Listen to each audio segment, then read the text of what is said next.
আজকে আমরা শূন্য বক্ররেখা নিয়ে আলোচনা করব।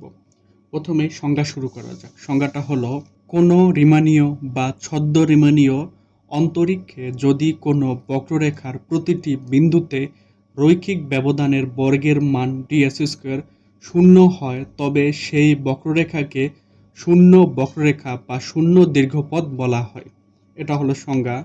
এবার লিখব, আমরা জানি বক্ররেখা বরাবর অতি ক্ষুদ্র ব্যবধানের সমীকরণ হইল d(s²) = gij * dxi * dxj।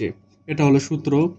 তারপর লিখব, যদি বক্ররেখাটি শূন্য বক্ররেখা হয় তবে শর্তানুযায়ী gij dxi dxj কি হবে? 0 হবে, মানে এটার মান 0 হয়ে গেল। তারপর আমরা লিখব, অর্থাৎ বক্ররেখাটি বরাবর অগ্রসর হইলেও ইহার অতি ক্ষুদ্র দৈর্ঘ্যের মান সর্বদা শূন্যই থাকিবে।